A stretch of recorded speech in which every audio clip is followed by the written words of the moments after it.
How much does fame and fortune cost? That's a question that ate at me for years, and a question that I, unfortunately, found the answer to. Now, modest wealth and even minor fame alone are much less costly.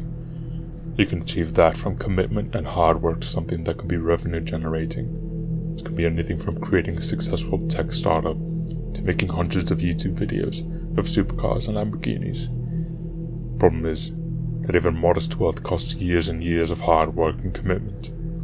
So if simple wealth is what you want, I implore you to take that route. I beg of you, don't make my mistake. Years of hard work and sacrifice for modest wealth wasn't good enough for me.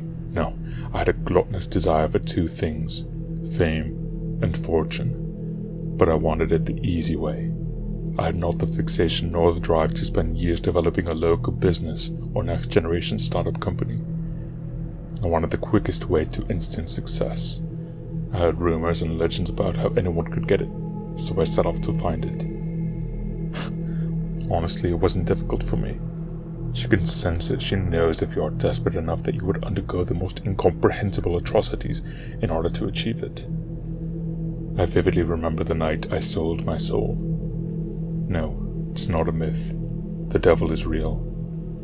I didn't even need to find her, she found me. My soul must have reeked of desperation. She came to me at a bar while I enviously gazed from the corner at beautiful women flocking towards a handsome man who showed off an impressive Jaguar Q-fob.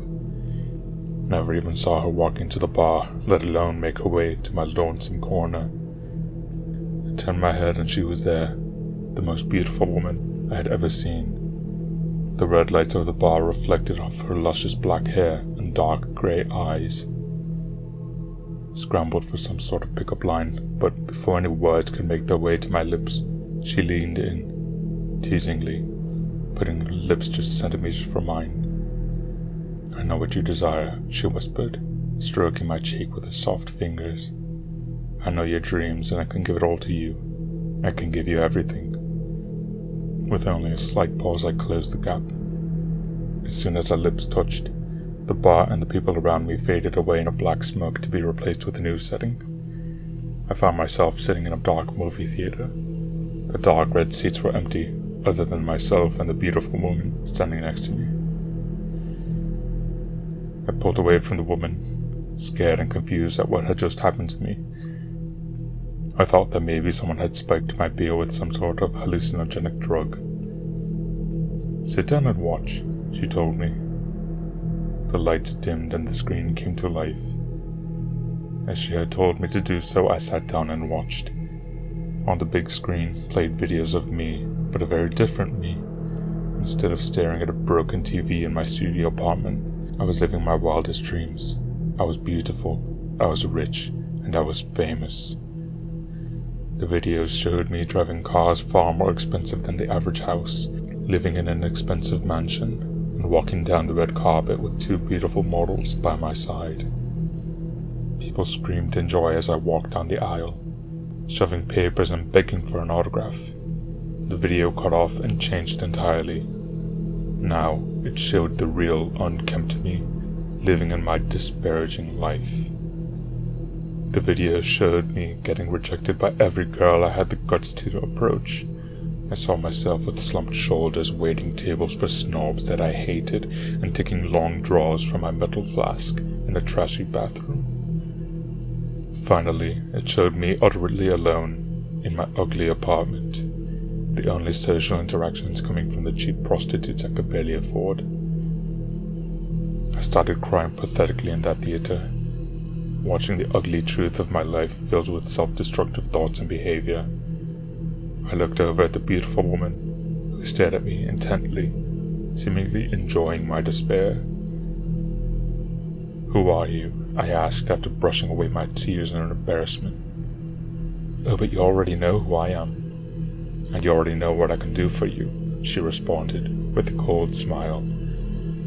She was right. We both knew who she was. She was the devil herself. Before this moment I wasn't sure if she was real, but I desperately wanted the opportunity to make my deal. She didn't even have to ask me. We both knew that I would do anything to live that reality. The movie theater disappeared in another wave of black smoke, and I now sat in a black room with a video camera pointed toward the center of the room. With very few words, she explained to me what I would have to do in order to obtain that reality that I so desperately craved. I accepted her offer with haste, without even thinking it over. What I did next was the most heinous and awful thing that any human could ever do. My actions were so terrible that I would not speak of it, ever. I cannot explain the shame I feel every day knowing what I did and who I selfishly hurt. The very fact that I wanted easy fame and fortune so badly that I willingly committed these atrocities so few would ever do proves that I am a true monster. I wish I could say that I was forced to do it, but I wasn't. I had a choice.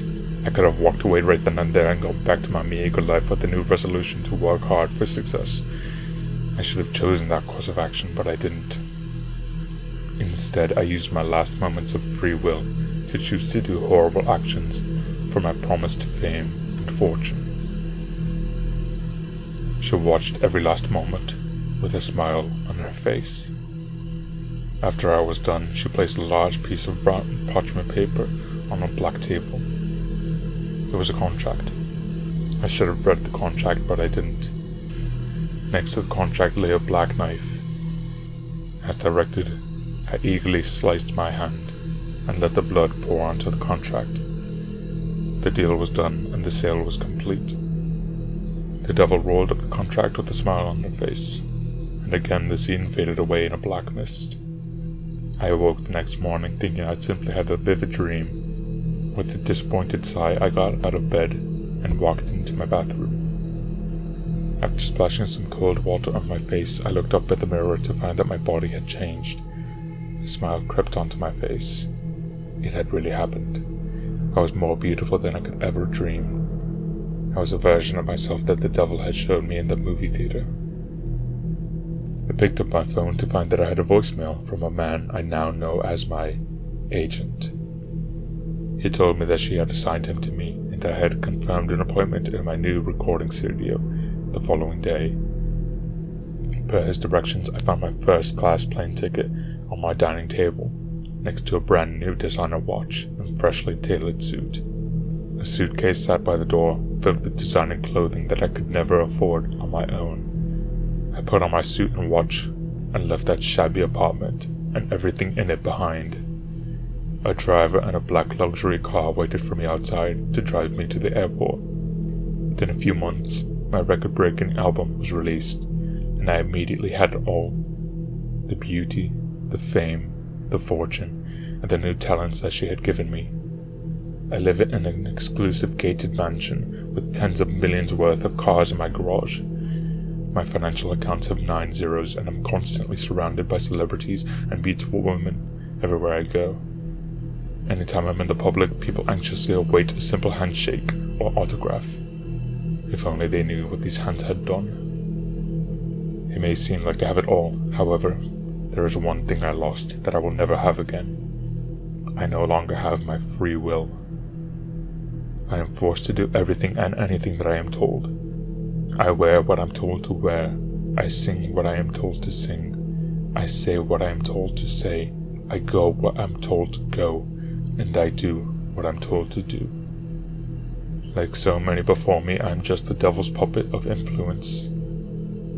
The worst part is, those horrible atrocities that I did weren't a one-time thing. As I said, I should have read the contract. Once a year, I am forced to do it again. But I no longer have a choice. I tried to refuse one time, but she owns my soul.